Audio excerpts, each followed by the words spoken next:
We live in a very divided world. A world with constant arguing. A world with riots. A world where it seems like everyone is angry. No one is content. But you know what the one thing that ties everyone together is? The hatred of Google+. Yeah, this thing failed, alright. It failed so hard that the original co-founder of YouTube, the person behind the very first YouTube video, even complained about it in the comment section. It had been 8 years at that time. 8 years since this man had spoken in the chaos that is the comment section. And yet this service managed to fail so miserably. The original creator of YouTube, the man who started it all, had to complain about it. How do you even mess up that badly? Well, as a shock to pretty much no one, Google Plus was announced to be shutting down. And as of 10 a.m. today, its servers are no longer running. But why did it fail? Google's a massive company with some very popular brands under it. Surely it should be able to create a successful social media company. Okay, so let's go back in time for a second to the very distant year known as 2011. I bet half my audience watching this wasn't even born yet. Jackson. Google Plus started off as, let's face it, a complete knockoff of Facebook. The immediate problem right away was that it just didn't do much different. Whereas Instagram has been successful by focusing more on photos and media instead of posts, Twitter has become successful at doing pretty much the exact opposite and mainly focusing on posts, specifically political and celebrity posts. Google Plus just didn't grasp the concept that a service has to be unique for people to use it. I mean, just look at Gmail and how much that's differentiated itself from... Okay, Gmail's a bad example. The problem is, back in 2011, everyone was already enamored with Facebook, and they just saw Google Plus as a knockoff with nothing new to bring to the table. Which they were totally right in thinking.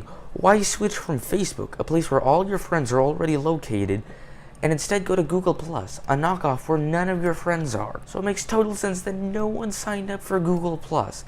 Not to mention, it also forced users to use their real names instead of pseudonyms, which immediately drove out a lot of people. Although it also deleted businesses' pages and tried to make the service only for individual people. Google themselves admitted this was a mistake and later started allowing businesses on the platform. But of course, the damage was already done. So now, put yourself in Google's shoes.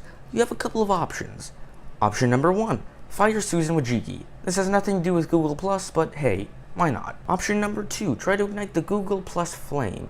Add some interesting and unique features and give it a couple of years to grow a dedicated audience. Or option number 3, cram Google Plus down everyone's throats to the point that anyone who is even actually considering using the program now wants nothing to do with it. Now for most people, this would be a pretty obvious choice. I mean, you could do something that would annoy everyone, or do something that would make everyone happy. The obvious choice should be option number 1, fire Susan. But of course, the idiots at Google instead chose option number 3, annoy everyone. So starting in 2013, it became mandatory to have a Google Plus account to comment on YouTube. That's right, to comment, you had to have Google Plus. This annoyed everyone so much, the comment section, which was already a massive joke, just became a massive Google Plus hate fest. I'm sure some of my audience who aren't 3 remember the whole Bob is building an army.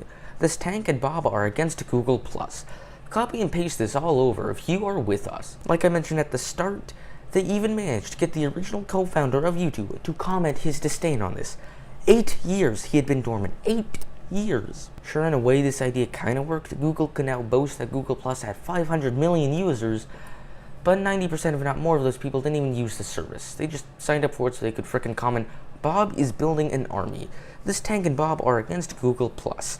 Copy and paste this all over if you are with us. Then, as if things couldn't get any worse, in April 2014, Vic Gandotra, the founder of Google Plus, departed the company. This led to some of the few successful features getting removed. Just to show how much of a failure this all is, 90% of Google Plus sessions last for less than 5 seconds. 5 seconds. Even a fly with the lifespan of a day would go on there for more than 5 seconds, and they have got to make those seconds count. So now, as of April 2nd, 2019, 10 a.m. Pacific Standard Time, Google Plus is no longer operational. May you rest in peace alongside fellow failed Google ideas, such as Scare PewDiePie Season 2, a steady YouTube platform, Google Glass, this Google Maps Street View of a dude taking a piss.